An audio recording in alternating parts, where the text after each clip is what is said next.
Philippines, and I will be your host for today's talk, the Hygge Wellness Talk.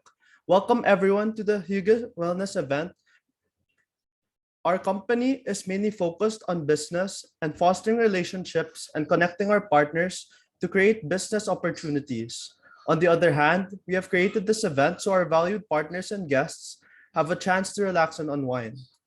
Before we start, if you have any questions, please type them in the chat box and we can ask them to our speakers after their respective presentations during our Q&A portion of the event. It is my pleasure to introduce our first speaker for today, guidance counselor slash mental health consultant for various schools and companies, Dr. Carmela S. Ariola. The floor is now yours and you may now start your presentation. Thank you very much. Thank you, Pio. I just like to make sure if everyone can hear me. And right now I'll be sharing my screen.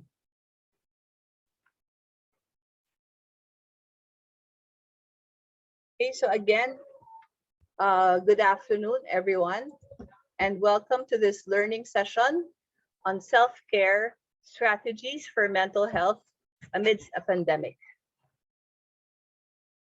Okay, so but before anything else, I'd like to ask you to describe your morning routine today. So perhaps we can use the chat box. Please type your answers in the chat box and describe your morning routine today.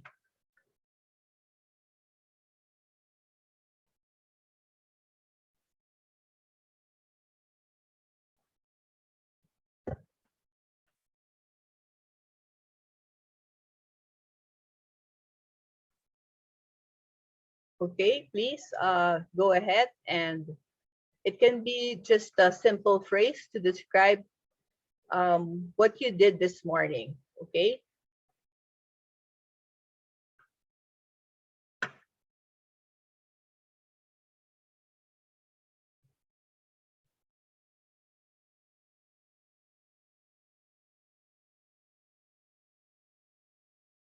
So Pio, how would you describe your morning today? How was it like?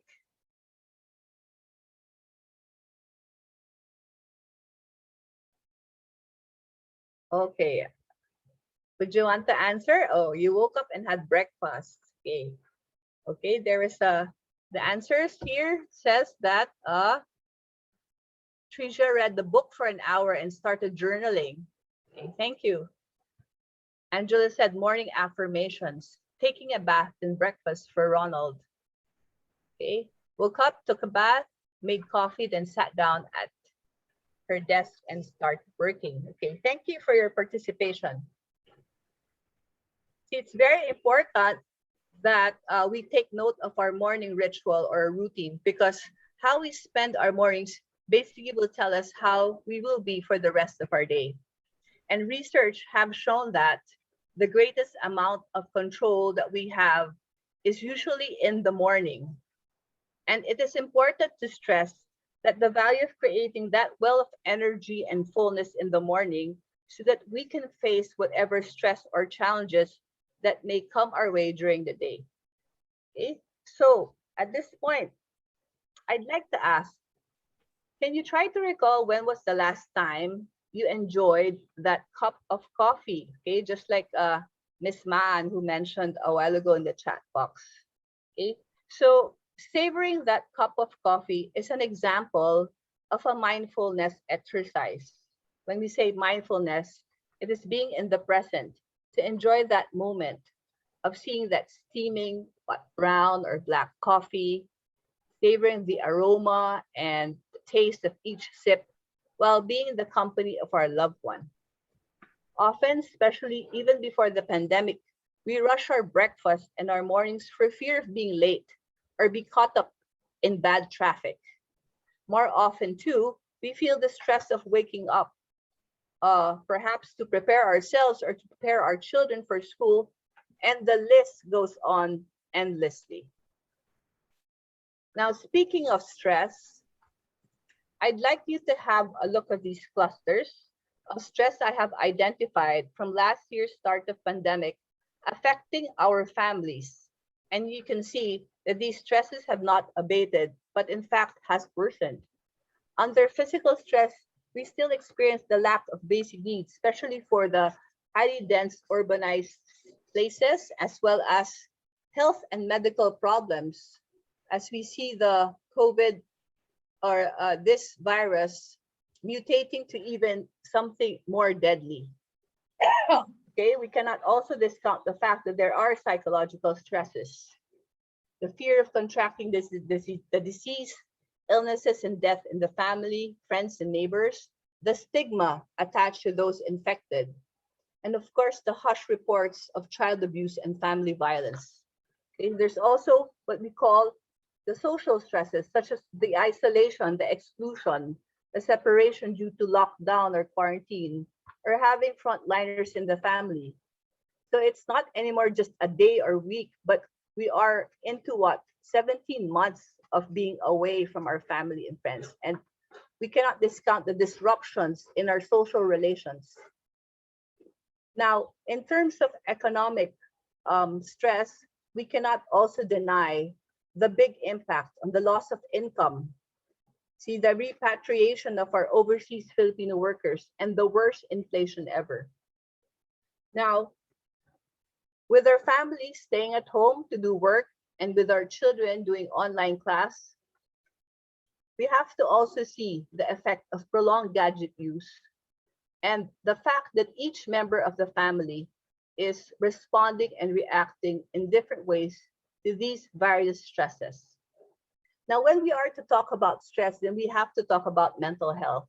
And according to the World Health Organization, it is defined as a state of well being in which every individual realizes his or her own potential, can cope with the normal stresses of life, can work productively and fruitfully, and is able to make a contribution to the community. So if you look at the keywords, if we talk about realizing potential, then we can actually remember Maslow's hierarchy of needs. And reaching potential has something to do with self actualization. All of us aspire for that. And when we are able to cope with normal stresses of life, then we are able to handle our everyday problems and that we are productive as members of our families, the workforce, and even contribute that huge impact to the rest of the community.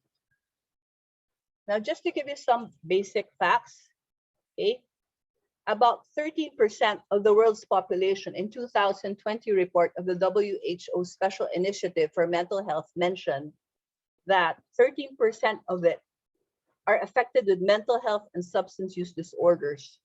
Now, 3.6 million Filipinos suffer from one kind of mental, neurological, and substance use disorder, which is from 3.6 million, and that's from 109 million total population in 2020. That will account for about 3% affected, okay, with these disorders.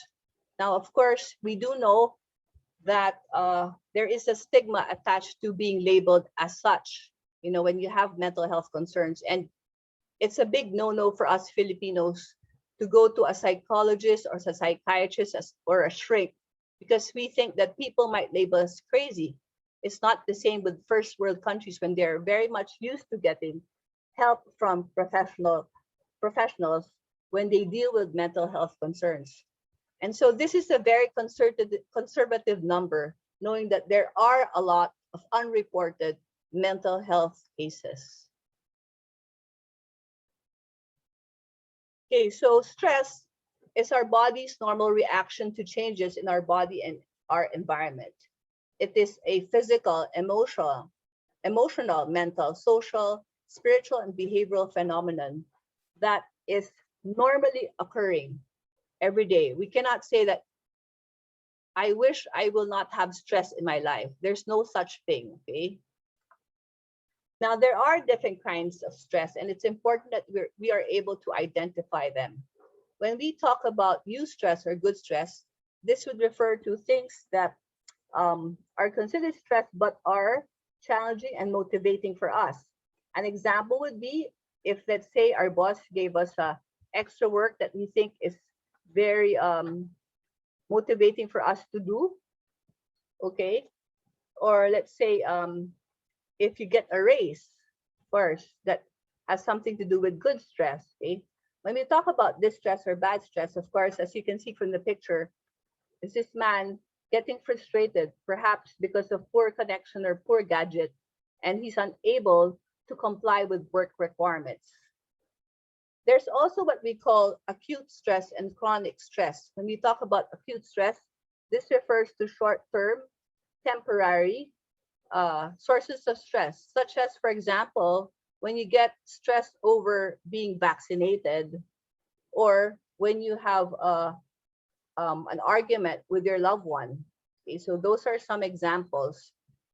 On the other hand, when we say chronic stress, then it is something prolonged, intense, and has debilitating effects on our body and on our psyche. And as you can see from this picture, we see this girl, she's unable to sleep. Perhaps her mind is ruminating, and is overthinking of so many problems. Okay.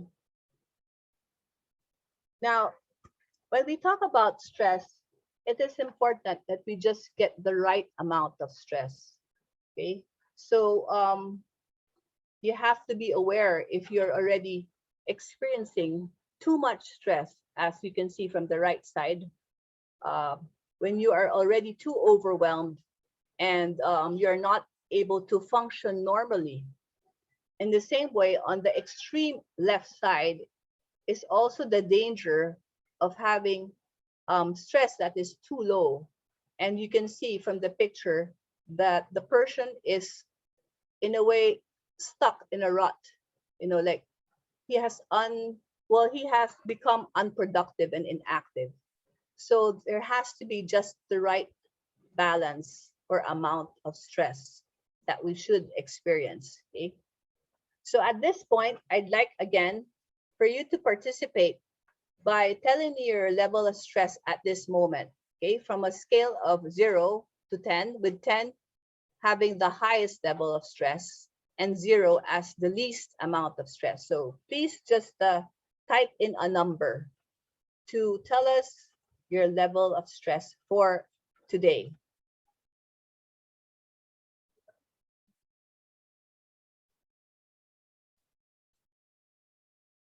Okay, please go ahead, just type in a number. Okay, 4,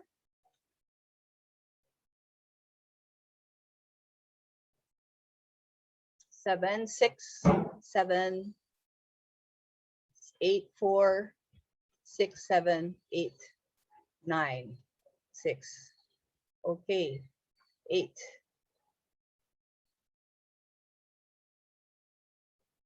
Okay, thank you very much for your participation. Okay, now, as I will again emphasize, it is normal to feel stressed. And we cannot say that we are at the level of 8 all the time. Each day it's a different kind of level of stress. But our main goal that is so important is that we should be able to notice when we are stressed. Okay, please do not ignore the signs. Okay, we have to find out what stresses us out and what these stresses are telling us. And we have to also learn how it affects us. And ultimately, of course, is to analyze how to best respond to these stresses in life. Okay, now we have to also realize that mental health exists on a spectrum. Okay, as I've said, you don't feel good all the time. Okay, sometimes you feel we are healthy mentally, sometimes you feel a little bit upset or irritable. So you can see here that we are on a mental health spectrum. Okay, and when you are in the healthy zone, then that means you're functioning normally, okay, despite experiencing stress. Okay, so you're physically well, you're in control, you have normal mood fluctuations, you don't succumb to gambling and substance abuse.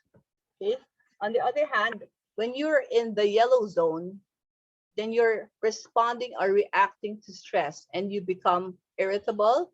You can show signs through being forgetful, being sad or overwhelmed. Okay, you will have intrusive thoughts, you have low energy, you would feel muscle tensions, you have decreased activities such as socializing. And under this zone, you may also use regular but controlled substance use and gambling. Okay. Now, if you are in the orange zone, then this is a worse situation because you're already injured and struggling. Okay, so your performance will be affected. You're not able to concentrate well. You have restless, disturbed sleep. You have aches and pains on a higher level. You are now doing avoidance and withdrawal. There's increased substance use, and gambling is hard to control. Now, what we want to really take note of is the red zone, that we really have to be on red alert, literally, when you're already in crisis situation.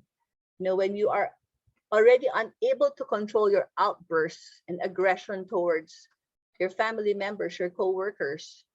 You have a lot of panic attacks, excessive anxiety, self-harm, or suicide ideation. When you're not able to perform your duties, you cannot fall asleep or stay asleep. When you're on the extreme of sleeping too much or too little, when you experience constant fatigue, just when you wake up, you're already tired and lethargic, okay? When you do not want to go out. And of course, if you are already addicted to substance or gambling and other forms of addiction. Okay? Now, it is important that in crisis situation where there's a transition in your life, you have to be able to see it as either as a challenge or a threat or a make or break situation.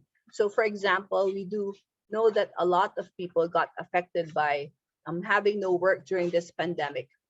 And what is a make or break thing for them? It's either they may wallow in pity for themselves and become totally depressed and do nothing, or they may choose to come out of the crisis and be creative in coming out with other sources of income, such as online businesses. Okay? And another thing that we have to be careful of and to be aware that stresses can also become very traumatic for us, especially if that event that happened to us is extremely upsetting and temporarily overwhelms our internal resources, leading to our functional impairment in terms of our relations with other people, our own mental health, and our work. See, so a perfect example would be if we lose a loved one to COVID. We know how difficult it is, you know, and so painful to see our loved one, in the hospital by themselves because we cannot be there to accompany them. And the worst, if they die of COVID, that we are unable to go through the ritual of grieving and the proper way of saying goodbye. And this is what we call ambiguous loss. This trauma that is so painful that can actually scar you and cause you to be mentally ill. Okay, so that is very important that you're always able to tune into yourself, to your body, to your emotions, to your behavior, and to your mind. Now, if we want to have good mental health and be able to really overcome all these stresses connected with this pandemic, we should be able to practice reframing and thought substitution. Okay? Now, this is when we are able to see possibilities, when we are able to dispute unhelpful or negative beliefs, and eventually, of course, explore alternative thoughts and solutions. Now, for us to be able to do this, the first major step is to practice radical acceptance. Okay? So radical acceptance is rooted in Buddhism. It is also a practice which is anchored on the dialectical behavior therapy that is defined to be the ability to accept situations that are outside of our control without judgment and which in turn reduces the suffering caused by them. So, for example, in this slide, you will see COVID-19 is happening. It's a reality we cannot escape from. But if you keep on asking questions such as, why is this happening? I don't want this to be happening. People are stressed out and I'm stressed out. I'm shut inside my home. I wish this would end. I hate the mask. COVID-19 sucks. All of these expressions are expressions of non-acceptance. But when we practice radical acceptance, we simply say, it is what it is. So if we want to be able to overcome the stresses connected with what's happening around us, you have to accept the situation exactly as it is and say, here is the reality of what I'm dealing with. So what thoughts, words, and actions can I choose to make this situation better? So you see how if you keep on complaining and blaming other people, then it's just a waste of energy and you cannot proceed to having alternative solutions to your problems.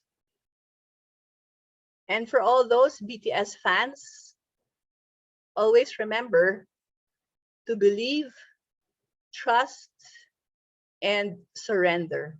So that's the first major step towards change. And of course, we have to always remember to always just manage what we can control, okay? And these are, of course, your own thoughts, your own words, actions, behaviors, and feelings. Now, to practice radical acceptance are some of the tips that I can offer you is, of course, to be mindful, living in the present moment, okay? Try not to worry about the future and try not to regret about the past, okay? Use grounding exercises. So later on, we will maybe just do one simple grounding exercise. Connect to other people through supportive touch, okay? And of course, to reach out by helping through willing hands. So that's, I think, the reason why a lot of people were able to support the community pantries and it became successful. And of course, reaching out to common humanity. Instead of like complaining, then why don't you send messages of hope and positivity in social media?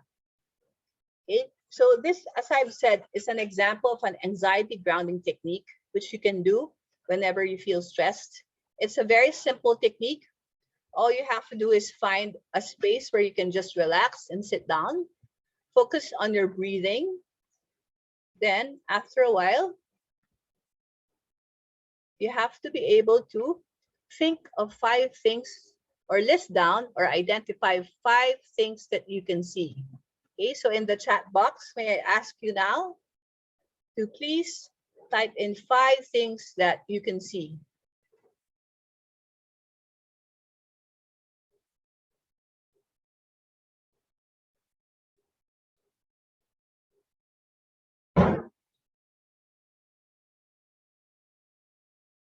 Okay, anyone who would like to share? What are some 5 things that you can see right now?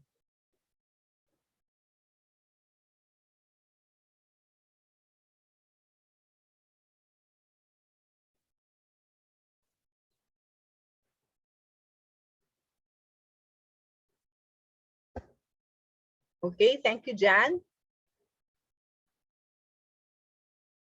Laptop, screen, water bottle, tissue paper, alcohol glass. Thank you. Okay, from Miss Marianne. Okay, thank you. Yes, from Miss Trisha, Miss Maan. The fish in the trees outside from Miss Janet. Okay, yes, Anna Maria, would you want to unmute yourself? Okay. What do I see? Are you Yes, asking? 5 things. Yes, please. I can't seem to find the chat there. I can't write it. Okay, Well, I sure. see a ceiling fan and then a window and a lamp. Okay. Are those 5 things already? Wait. Okay. A dress, a red there, no, and then Okay. a TV screen. Great. Great. Next, please identify 4 things you can touch.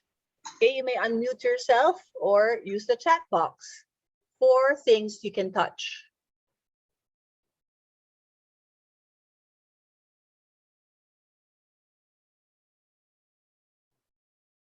Okay, thank you, John Paul and Lani, for joining us and for participating. Okay. So these are very simple exercises which you can also share with your children or anyone in the home when they get stressed. Okay, you don't even have to go out of your place. Thank you, Angela. Keyboard, mouse, pen, and phone. Vivian says armchair, cell phone, notebook, alcohol. Okay, great. So it's the same thing with identifying 3 things you can hear, 2 things you can smell, and 1 thing you can taste. Okay. Now these are other grounding wheel exercises. So perhaps taking a shower can also help you relax and refuel your energy balance. Okay, observing the clouds, lighting a scented candle. For some people, they like the aromatherapy, like they would have essential oils to make them relax. Listening to music, as simple as drinking water. Okay, so I'm glad that a lot of our participants have their bottle of water with them. Okay, now we have to remember that we should know when to ask for help. And these are when emotions are very intense and manageable and prolonged, when we already have difficulty relating with others, when we cannot anymore sleep properly and eat. Okay, so the 3 things that actually make us susceptible to mental health concerns would be if we do not eat, sleep, and exercise. So those are 3 basic things that are so important. And of course, when we are already a threat to ourselves and to others, and we already have a distorted sense of reality. Okay. Now, taking care of yourself is not selfish. We should be able to help ourselves first, then we can help others. Okay. So again, these are some examples of how we can do self-care. Because if we do self-care, then we are able to again replenish that positive energy and that kind of fullness that we need. Okay, so such as having enough sleep, exercise, showing gratitude, perhaps at night when you can list down 3 things that you can be grateful for before you sleep. Okay, sharing a happy experience with a friend online, like perhaps you can eat together even if you are just doing it on a Zoom meeting, and as well as showing kindness through compliments. Okay? So another tip would be to have an emergency care wall that you can put in your room so that if you feel lonely, you can right away dial your best friend's phone because it's already there on your wall. Okay. For some, they already have a favorite movie that they have a go-to movie in times of sadness, such as what Korean movies on Netflix. Okay. So these are just some of the things that you can do. And as homework, it's always important to do a self-care plan so that you're able to follow through. And here are some examples of how you can actually work at each pillar of your mental health. So it be physical, it may be spiritual. On social wellness, do a social media detox. In terms of financial wellness, you can make sure that you have set aside savings for each month. Okay, saying no is an example of taking care of your emotional wellness. Okay, so you can do this sample matrix, a self-care routine that you can do daily, monthly, weekly, and on emergency cases. Okay, so because it's important that we give ourselves value and importance if we do self-care. Okay, and always remember, when we care for our well-being, we progress to our whole being. Okay, so thank you very much for listening.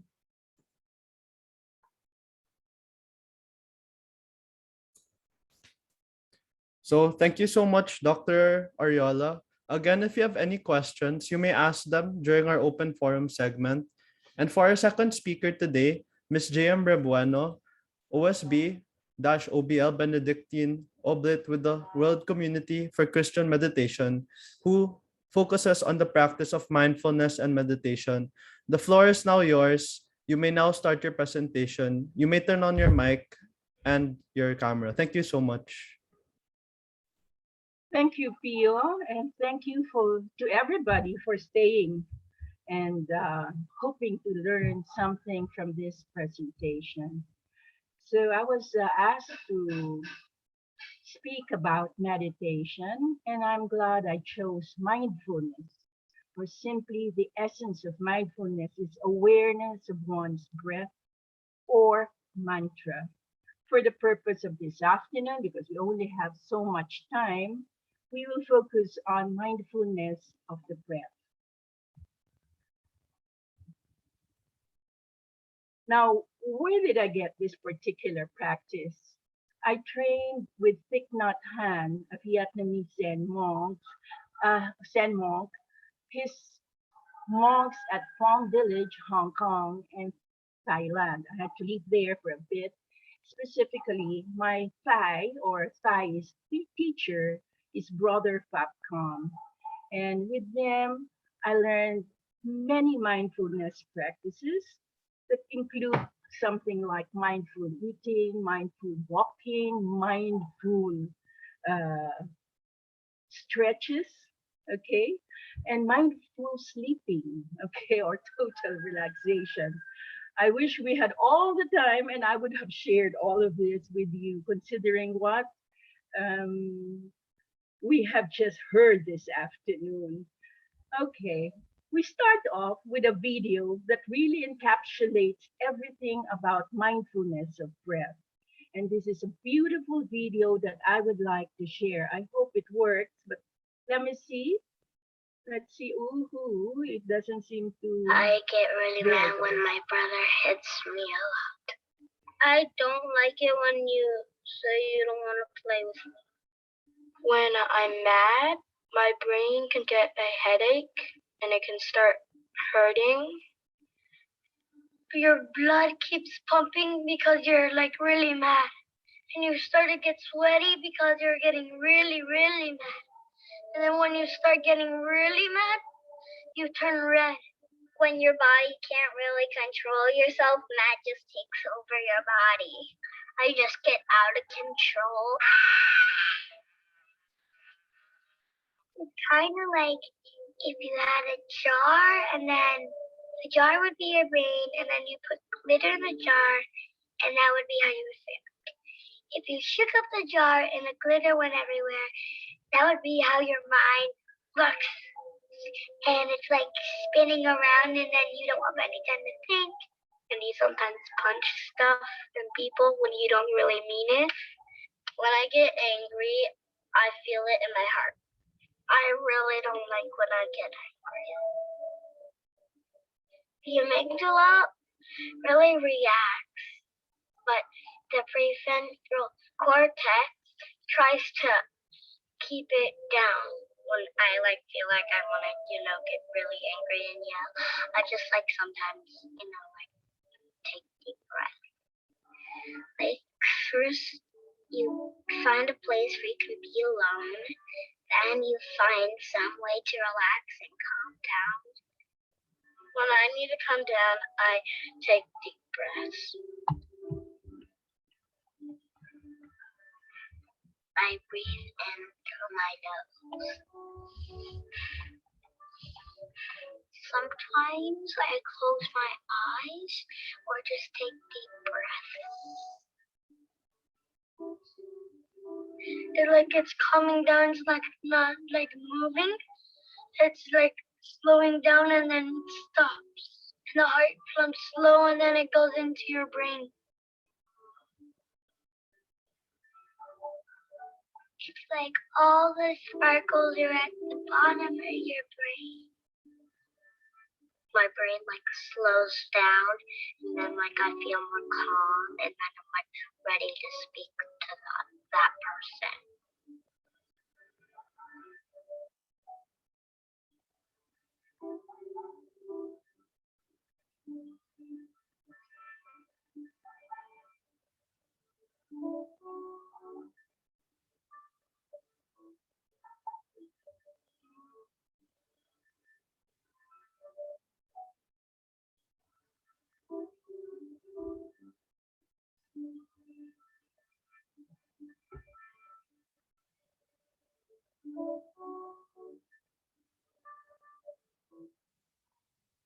My apologies for the video, but it's supposed to end visually with people, especially the children, feeling calm and no longer feeling any aggression or about ready to explode.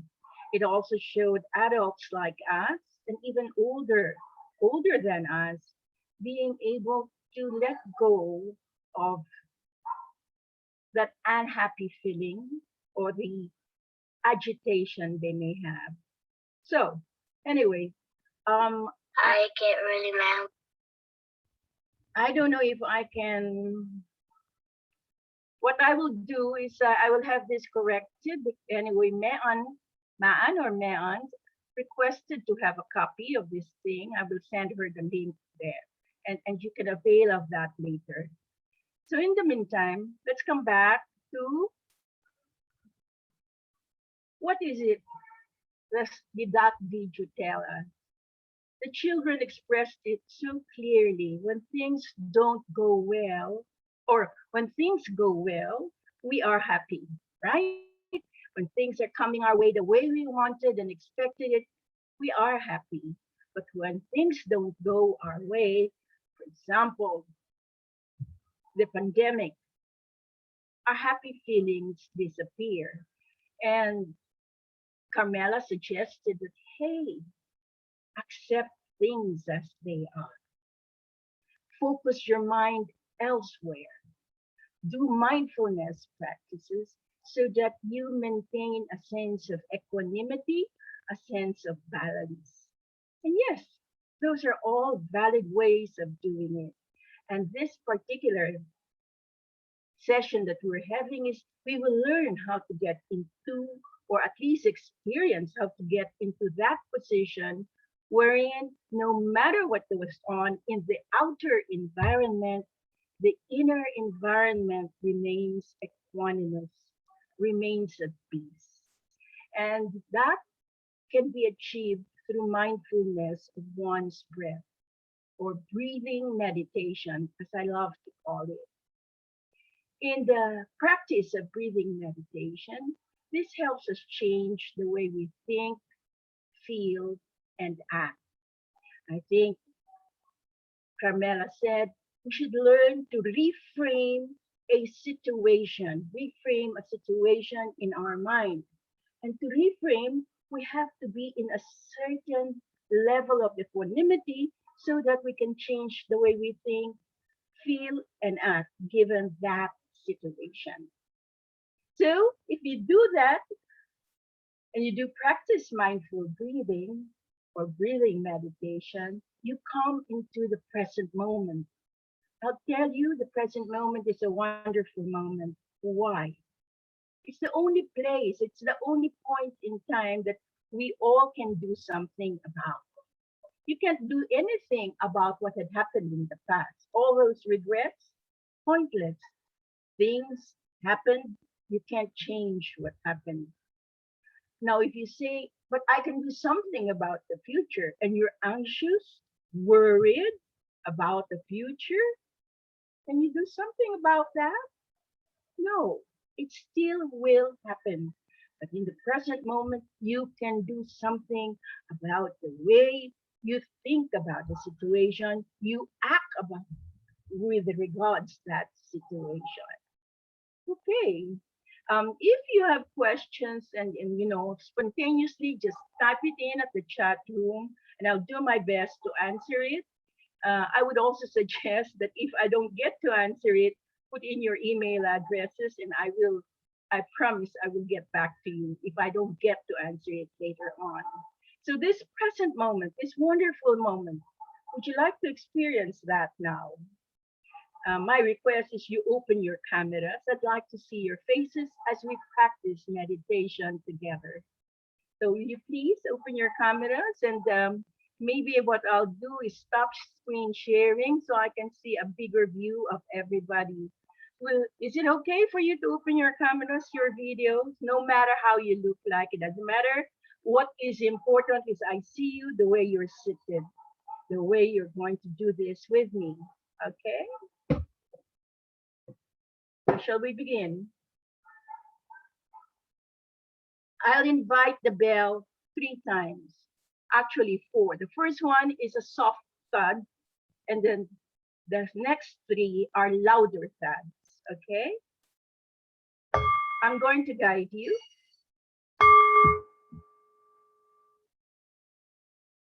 Now take a couple of minutes to sit upright, feet flat on the floor, hands on your laps. Yes, I'm seeing that you're doing it. Very good. Eyes gently closed. Just gently close it. Now bring your awareness. I said the essence of mindfulness is your awareness. Now put your awareness to the way your body is in touch with the chair. The contact between your back and the chair if you're leaning, or your butt and the sit of the chair. Just be aware. If it's not feeling comfortable, now adjust a bit. Just adjust until your back is straight. By the way, the only rule in meditation is an upright back. If you're sitting, or straight spine if you're lying down. Now bring your awareness to the way your clothes feel on your skin. Just be aware. How does it feel? Is it soft and silky? Or is it kind of crunchy, like a freshly starched shirt? Just put your mind into that and just, yes, mine is soft, a little bit silky, warm on the touch. Now, after being seated comfortably and noticing your clothing on your skin, this time bring your attention to the breath of life that you inhale and exhale through your nostrils. Observe the way your in-breath feels. Is it cool or is it warm? Now observe as you exhale through your nostrils. Feel the in-breath and the out. Breathing in, you know you are breathing in. Breathing out, you know you are breathing out. Inhaling, exhaling. Now follow the breath of life as you inhale through your nostrils, throat, filling your lungs and your stomach. And as you exhale, follow it. As you contract your stomach, collapse your lungs out through your throat and through your nostrils. Following your in-breath and out-breath brings both mind and body as one. When mind and body is one, and just continuing to take those in-breath and out-breath, you notice that your breathing becomes deeper without any manipulation, and your exhalation becomes slower. In, out, deep, slow. And you begin to feel calm, more at ease.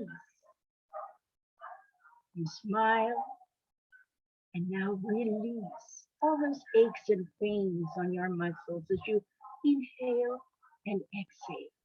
All those fears, worries, anxieties, just let go. Even regrets of past events, just let go and just stay in the present moment, totally aware of your in-breath and out-breath. When mind and body are one, you are now in the present moment. It's a wonderful moment.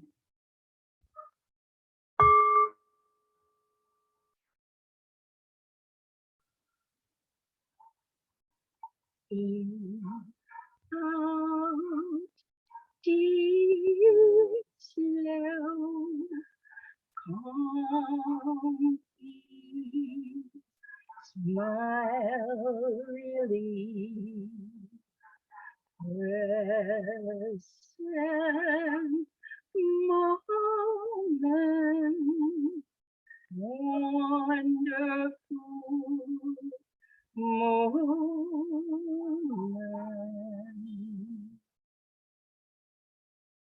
At the sound of the third bell, continue to follow the breath of life as you inhale and exhale. If thoughts arise, ignore.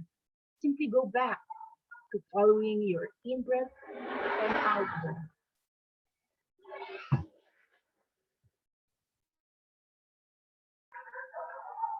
If feelings arise, ignore. Just stay with your in breath and out breath.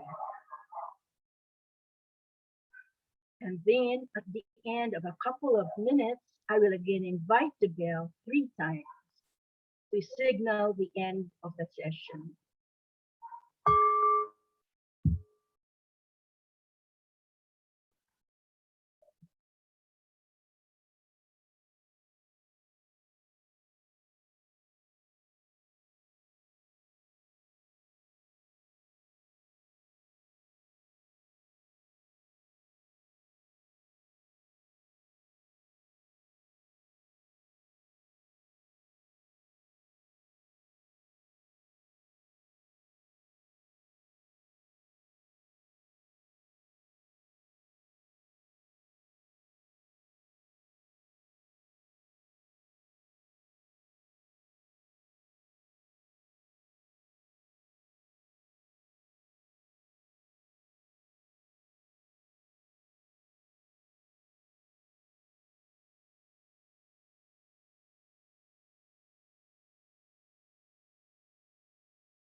Still with your eyes closed, hands on your lap,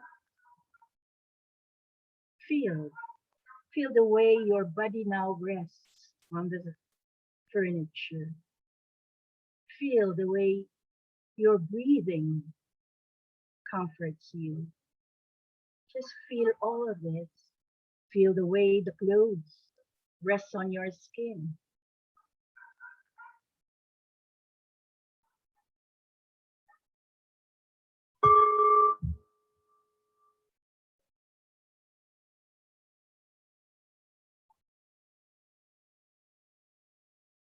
Now gently open your eyes and stretch out your arms as if in appreciation and gratitude for this moment of peace.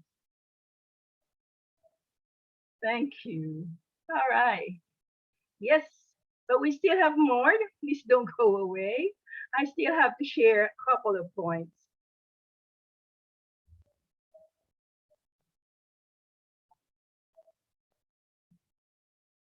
All right. All right. Let's analyze what we did so that you remember, okay? And you can take this home with you. All of you, I presume, has some form of exercise or some form of sports. And note that before you engage in the activity, you have a warm-up session, an exercise or the exercise itself, and a cool down. Similarly, that's what we did with our mindfulness of breath practice. Stage one, which is equivalent to our usual warm-up, we make sure that our posture is correct. Basically, a straight spine. Feet flat on the floor, or if you are capable and flexible, in an Indian sit. Then eyes gently close, hands on the lap. If you are lying down, lie down in Savasana pose. That's the yoga term for dead man's pose. Then begin to be aware. Start practicing that awareness. Awareness of the body in touch with the chair, of the clothing resting on your knee. And then you notice now how your body moves with each breath. Okay? Stage two is the exercise or the practice itself. You need to have a precise noticing of your breath at the nostril, because that's the doorway of the breath of life, the in breath and the out breath. And fully aware that you are actually breathing in and breathing out. And how do you know that? You notice if the air that comes in is cool and the air that goes out is warm. The next part of this is you follow the breath. You follow your breath in through the nostrils, through your nose, down to your lungs, and into your tummy. And follow it right out as you collapse the tummy, the lungs, and out through your nose, um, throat, and nostrils. And then if you get distracted along the way, which is most likely, simply return to noticing and following your in breath and out breath. That's stage two, the practice itself. Stage three is the cool down. When I invited the bell, I requested you not to move right away, but simply focus first on the way your body now feels at the end of the practice or the exercise. And then you build this gratefulness, this gratitude in your heart for that moment of peace, internal peace. So that's as simple as it can be. Now, you can have this at any moment if you develop the habit. And what's the habit? I mean, how do you develop the habit? You need to practice. It's a discipline. You can see how to do it is simple, but the discipline may be a little bit tough. You have to do a practice by yourself upon rising and before retiring, like bookends, no? If you have books and it doesn't have a bookend to support it, of course, now you're using digital books, but I'm sure you have some books at home. You support them to stand up by having bookends, and that's what you're doing when you meditate upon rising and before retiring. Support, and everything else that goes in between falls in place, and you have better control with your life. The recommendation is to do this minimum 20 minutes. But if you are a first timer, the suggestion is you build up, no? Just build up. Build up towards this. Start with 5, on to 10, 15, 20, and you can stay there forever, or go up to 30 minutes, the maximum. The other part of developing the habit is have a community, a group that you can practice with. You agree among yourselves what time you can do this and say, okay, we'll do 20 minutes together.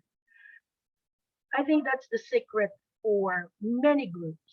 It's when they're together and share energies, each one is empowered even more.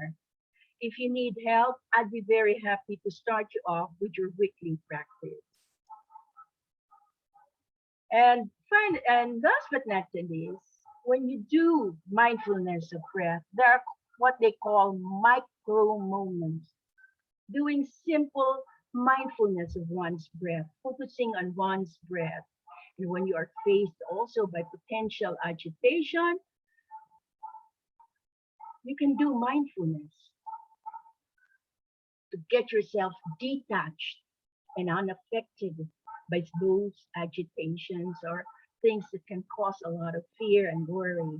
So what do we do in mindfulness of breath? You're just taking about a couple of breaths in, like 2 or 3 in 3 to 5 seconds. Simply focus on your breath the way we do on a daily, twice a day, morning and evening practice. You notice the air brushing in and out of your nostril. You follow your breathing in and your breathing out, and then you're good. You're set. Now, how is this possible? When your phone rings, please do not pick it up right away. Let it ring 2, 3 times. Okay? And in those ringing, you just focus on your breathing in and breathing out. Breathing in, breathing out. And you will notice that when you pick up the phone, instead of an harassed hello, you go, hello, this is Jam. How can I help you? You become even more pleasant. Okay? And if you're faced with an agitating situation, a person who can be so super irritating, do the same thing. Turn around from that person if you can and walk away, and you do your breathing in and breathing out.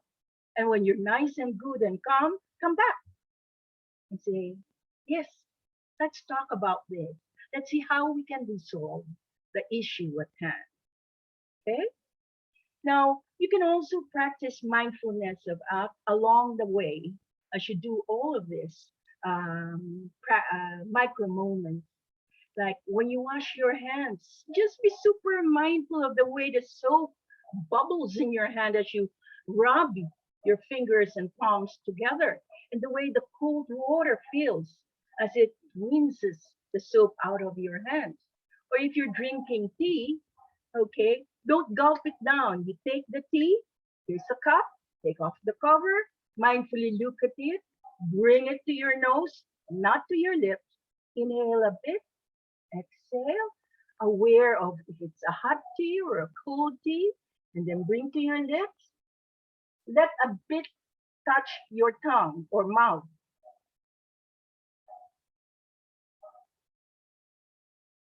Let the flavor explode in your mouth and then swallow with a smile.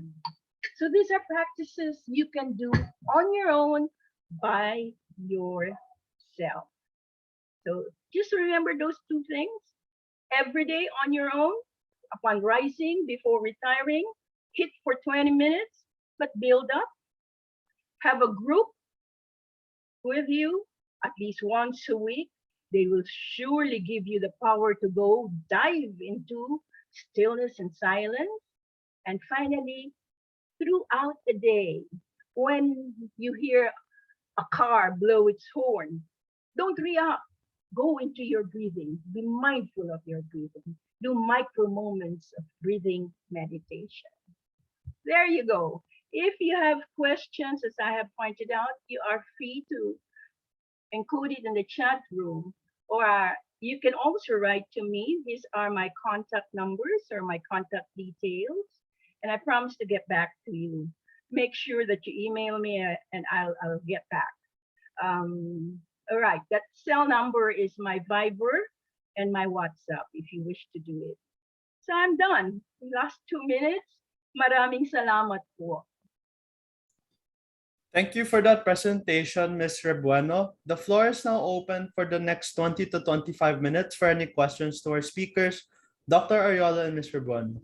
You may now unmute yourselves or type your questions in the chat box. And if there are no questions, you may contact me and I can direct your questions to our speakers. Many thanks.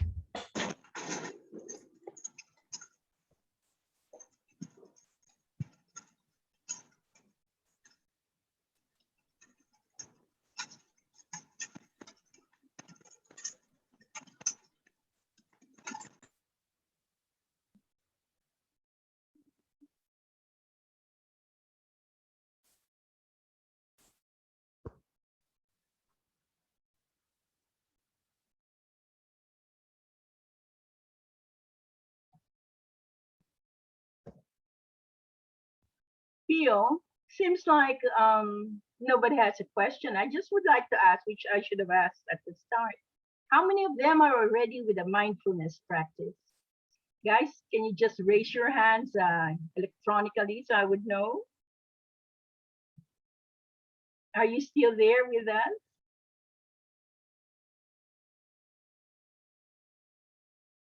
Are you into any mindfulness practice?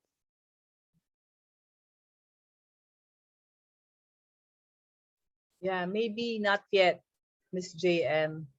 Oh, Not yet as consistent. Like, oh, there, Miss Jara says that she used Headspace for meditation, right? okay. Miss a guided Joanne, it's her meditation. first time to try.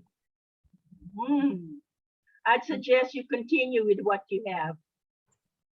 And man, you're going to put this on your site, right? Yeah, Jan says he does awareness breathing to get to sleep. Good. Yes. And Joanne says it's her first time to try.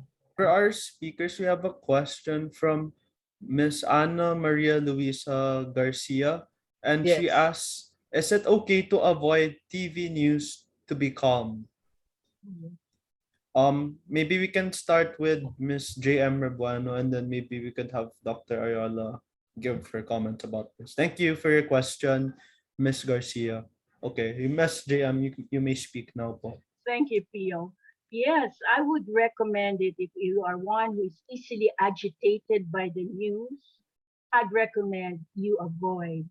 And if there's somebody else in the house with you or in your company, and it is not critical for you to be aware of what's going on and what's on top, just ask that person to give you the highlights, the summary, things that are relevant.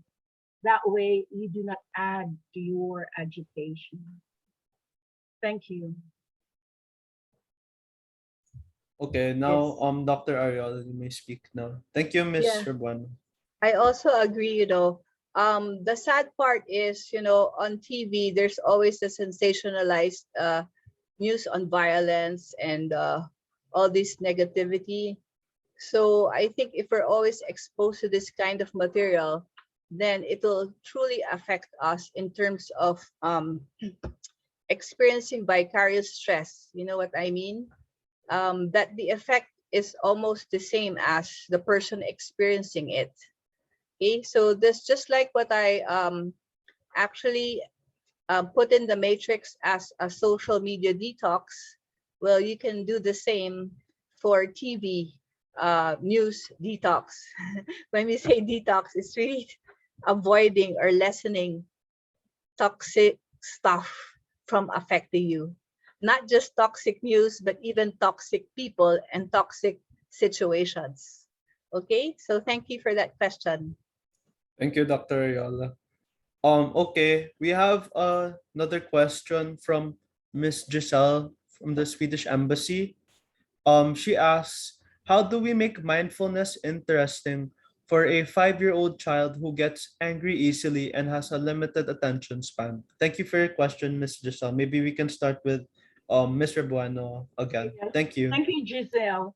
Well, there are two things that you can do. One is you can have him join us every first Saturdays in the afternoon, wherein we will share mindfulness practices and practices with mindfulness of the mantra.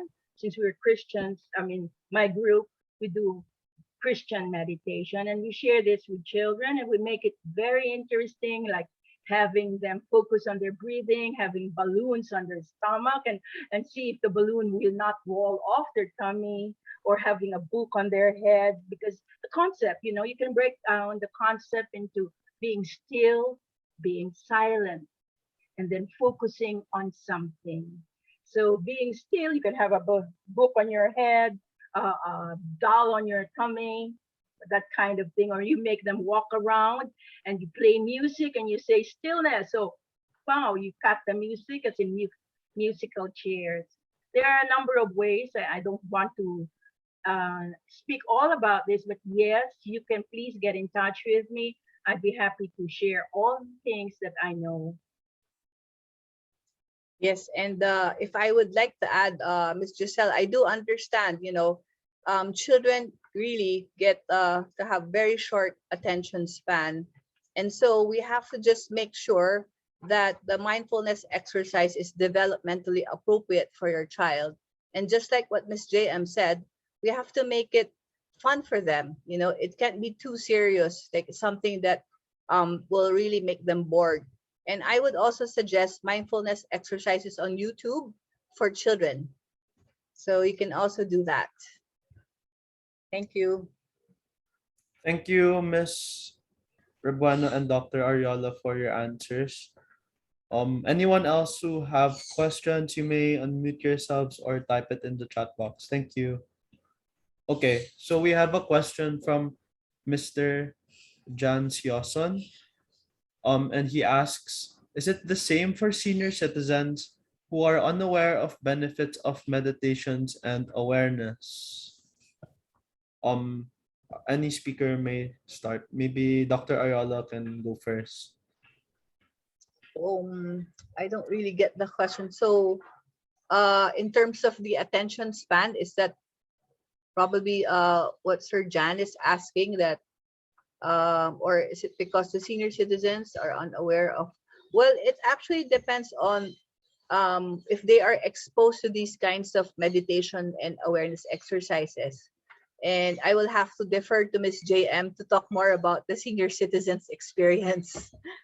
I'm a senior citizen. I'm close to 70. And I am very blessed that I started my meditation practice in my youth. And I'd say I'm still very lucid. I can still remember things very well.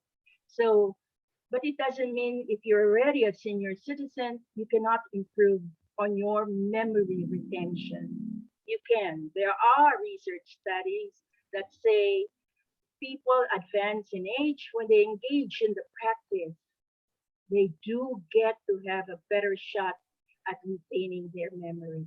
So, John, if that's your mom, your dad, or whoever it is, we have weekly practices, we have daily practices online.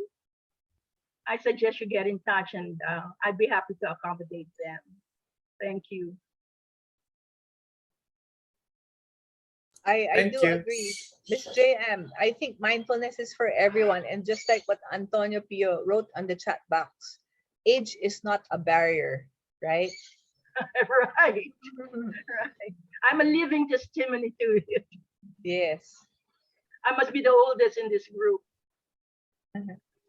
Okay, thank you for your answers. And um Miss Vivian Mangalindan asks for ADHD. Miss Vivian, can you please elaborate on your question so we may answer it? Thank you very much. Instead we will first answer Miss Giselle's question.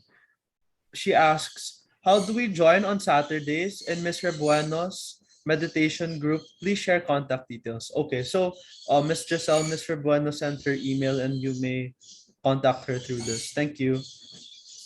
Okay, I'd like Miss, to respond to the ADHD question by okay, Vivian Magalindan. Vivian, um, there have been work done in the United States. I just can't remember the person who did this, but he identified that one of the greatest diseases of of America is that their children has ADHD, attention deficit hyperactivity disorder, and he has pointed out too that I remember his name now, Daniel Goleman. Check him out, Google him, find his books, and he has pointed out with the practice of meditation, simple mindfulness of breath, and all those other things that I was sharing with you, like mindful walking, mindful eating, mindful talking, mindful singing, exercising, and all that, the ADHD comes down to manageable level. So don't lose hope, but you have to have a lot of patience with the young person you're sharing this with. And ADHD is also present in adults, right, Carmela? Yes. Okay, so don't lose hope. It can be controlled or managed. Mr. Bueno, can you please type the name of the person you were talking about so that that we can remember his name? Thank you. Okay, his name is Daniel Goleman.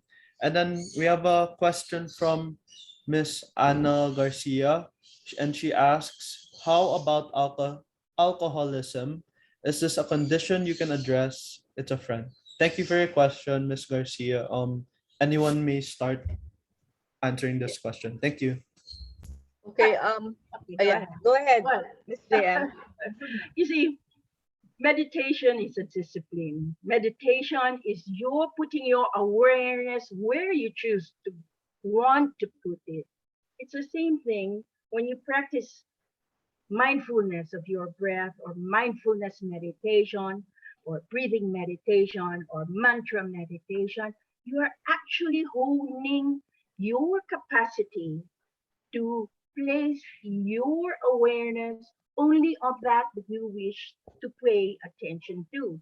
And that is called control, self control. Okay? Alcoholism is, according to some studies, is an issue of lack of control. People, because they lost for some traumatic experience, they feel that their boundaries have been violated, and they feel that they no longer have self control, they resort to taking drugs or drug addiction, or alcohol. But with the discipline evolved and developed, of course, with other modalities, therapeutic modalities, yes, alcoholism can be managed. And again, America, England, UK, and I think even Japan and Korea had studies that support the findings. Okay, yeah, Carmela, Yes. maybe you can add to that. Yes. If you look at alcoholism, it's also a form of escape. And as I've also shown in my mental health spectrum, it becomes so bad that it's going to be a crisis situation when it is uncontrollable. So I would also agree with Ms. JM that the person needs to be able to gain that sense of control and coping. From a counselor's or a psychologist's perspective, we have to be able to equip the alcoholic with positive coping styles to be able to better manage alcoholism. So there are different ways on doing it. Ms. JM suggested meditation and mindfulness, but I would say also that counseling can also help, so that perhaps if there are other issues involved, then the person can be clarified. Thank you. Thank you for your answers, Mr. Bon and Dr. Ariola. Anyone can still raise their hand, open their mic, or type their questions in the chat box. We have around, let's say, 10 minutes for questions. Thank you. Bye.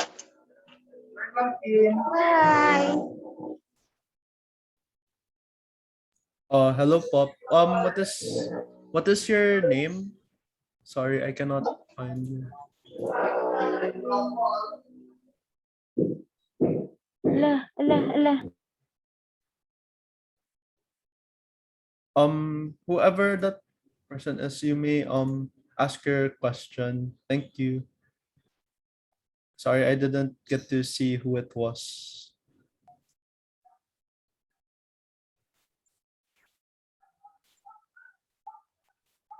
I think it was Christine. She had problems with her microphone though.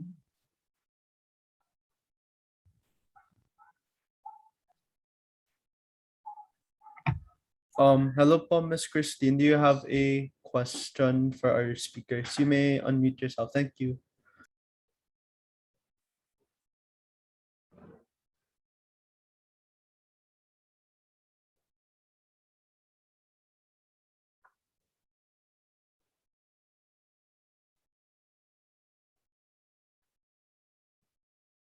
Okay, so we have a question in our chat box, and it comes from Mr. John Sioson, and he asks, "What to do if I'm stressing out that I'm not doing enough?" Maybe Dr. Ayola can go first. Thank you for your Yeah. question. So I think Jan, we will have to refer to the spectrum of stress. Are you saying that you're on the extreme left side where you can see that the person is a bit feeling unproductive?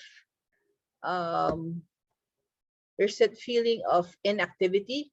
You may unmute yourself if this is so.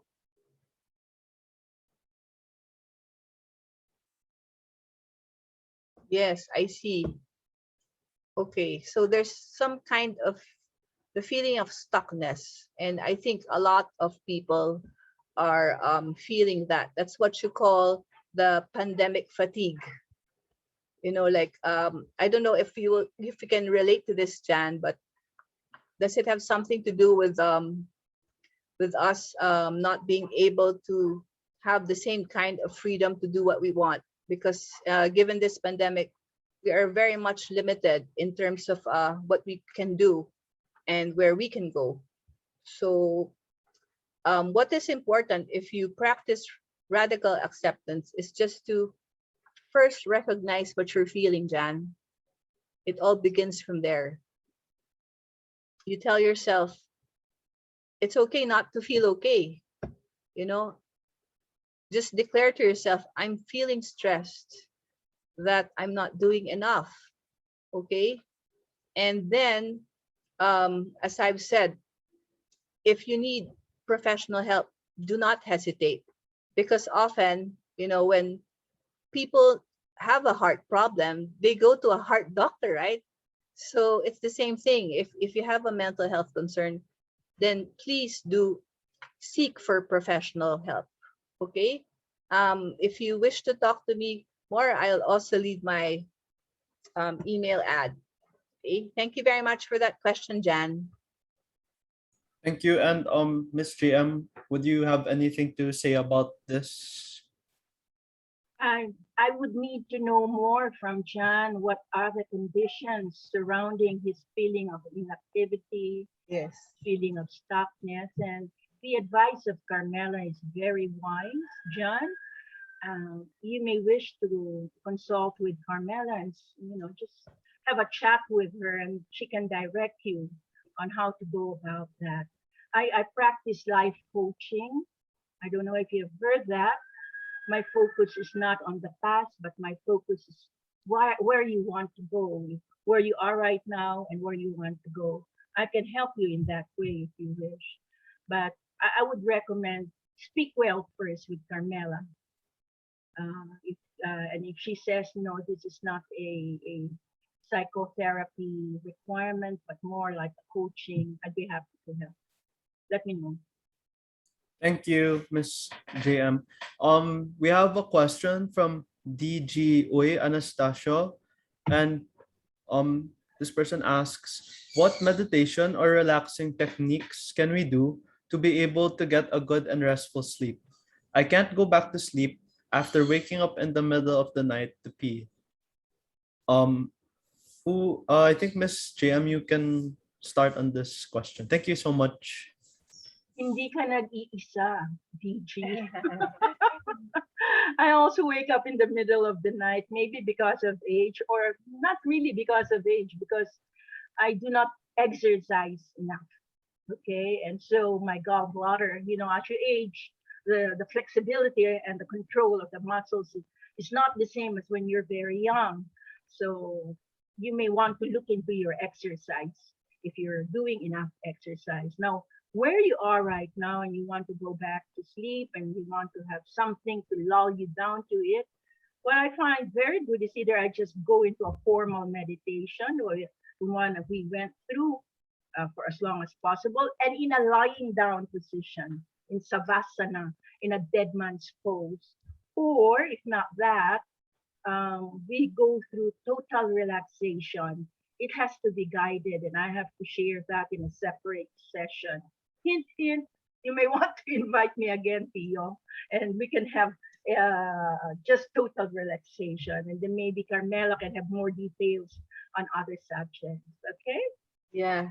Thank you. Yes. If you don't mind, I'd like to also just mention one tip, because I've seen also some counselees with the call center that I'm consulting with.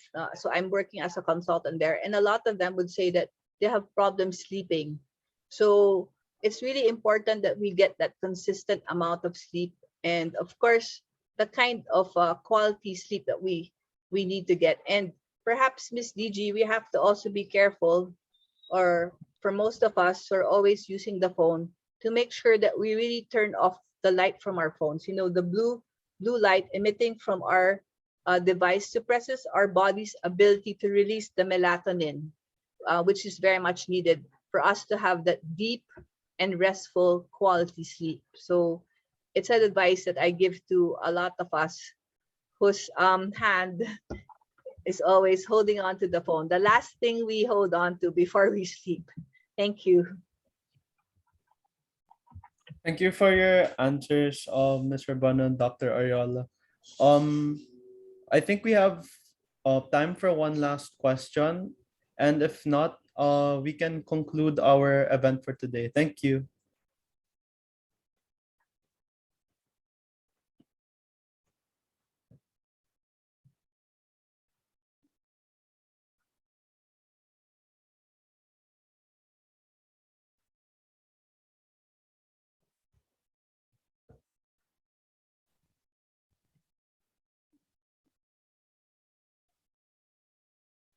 Thank you very much. Okay, so it seems like no one wants to ask any more questions. So thank you to everyone for participating and joining us for today's Hygge Wellness event. Thank you to our speakers, Dr. Ariola and Mr. Bueno, for your interesting and calming presentations. They are very much appreciated and helpful towards our well-being. Thank you to all our partners, sponsors, and guests. Your presence is valued, and we hope that this talk help each one of you relax and improve your mental and physical state. These exercises can also be incorporated into our daily routines and can help us create time for us to take care of ourselves every day, especially during this tough time during the pandemic. I also invite you to visit our website at nordcham.com.ph, and I'll be putting this in the chat box. I also want to personally thank Mr. Jesper Svenningsen. He's not here today, but he helped me a lot with this event. Thank you to Ms. Maan, my fellow intern Jaime Nasantas, our speakers, and the Nordcham for giving me the opportunity to organize an event for everyone. Thank you so much. Thank you. Thank you, everyone. Thank you, Ms. JM, and thank you, Ms. Carmela.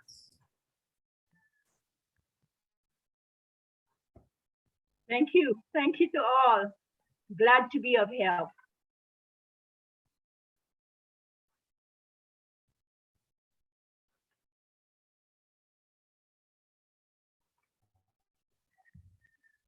Thank you for joining us. So, Man, would you like to give me your email address so I can send what you requested? Sure, I'll type it in now in the chat. There. Thank you, Miss Maan, for your help. Thank you to Ms. Carmela, and hope to see you again. Hope we can do Yes. something again to Nordcham and our partners. Yes. Miss JM, thank you. And also Oh, Pio. How did Pio do? Good. Thank you. Hey, thank you Okay. to you for your email. I'll copy the two of you, okay? And Okay. Okay. you know, incredible. You did pretty well. Yes. Thank you, Miss JM. It was really fun. Our partnership, Miss Maan and Pio. Bye-bye. Pio. Okay. Okay, Bye. thank you. And Anything else? nope, Alana? Bye. Ako naman ang mag-question. How often do you do this, Man? we have webinars of different topics almost every day. Wow. What? Every day? Oh my God. Not we lessened it last year because when the whole pandemic blew up, right? We had to quickly about 162 events that we either promoted or we partnered with other organizations, or we just promoted them, and most of them are Nordcham led naman. Wow. So, but this year we are trying to really pick the topics that we want to present, because everybody's doing webinars and everybody's doing the same thing. So we try to do different things. We for this year we've done mostly more of those partnership events. So that's with other chambers, other European chambers and other organizations. Wonderful, wonderful. So you're As of- focused. I'm sorry, go ahead, Carmela. No, I just want to say thank you, and we need to go say goodbye. I want to say. Oh, you have to go. Yes. You have to go, man. I'm just so curious about Nordcham. I have to congratulate Pio. Pio, you did a very good job. Yes, hindi ba? Did you graduate as a psychology major too? No, I'm still in college.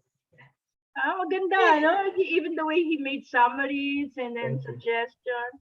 Well Yes. done. Man, actually, Jesper's been wanting to make an event like this. Sorry, what's that? Jesper's been wanting to make an event like this. Oh. That's why he asked me to do it for him. Well Yeah, done. that's good. Yeah. Okay, thank you. Miss Graham, I will ask for your address, ha? It's also a good. Ako na lang sa messenger mo. Yes. Miss Man, you were saying something? I was just gonna say it's a good way of ending the week, right? To meditate, Yes. to get into Yeah. state of calmness for the Yeah. weekend to They take it said so you that can help. in the chat box, they were also appreciative of the meditation. Yes. Well, I don't meditate at all. I am highly so Oh, you know, I'd be happy to start a group. If Yeah. these people that you have, di ba? Bye. Carmela, you have to join us Yes. here. Okay. Let's have a group. Thank you. 12 weeks, I'll guide you, and that's it. They Okay. can develop the habit. Sige na, Bye. Carmela. Babu. Sige po. Bye, Miss Man. Bye, Miss JM. Bye. Sige lang, man. It's just an offer because I saw the interest in the group. No, they were keenly interested, and it would be a pity because what will happen is in one ear, out the other, without the practice, without the support structure. If Nordstrom is open to that, I'd be happy to once a week sit with these people. Okay. Sige po, let's coordinate. Let's keep in touch, and then maybe we can try to come up with a like a short plan on it, like dates or whatever that's needed, so that we can promote also and invite. It can be as short as 20 minutes or as long as 1 hour, but 20 is just right. Just come in, meditate, and then maybe put in another 10 minutes for question and answer, just in case they want to clarify, and then kiss it all goodbye. Come Maybe in, go out. it's a good schedule if we do it on a Friday afternoon, just to release all that stress from the whole week, and then you go into the weekend to spend with your family, take care of yourself. So I think it's a good start to do it on a Friday, but Yeah. we'll coordinate. Let me discuss Feel free. also with Jesper wants to continue. I used to work, and I saw before meditate, before I started the practice, I displaced my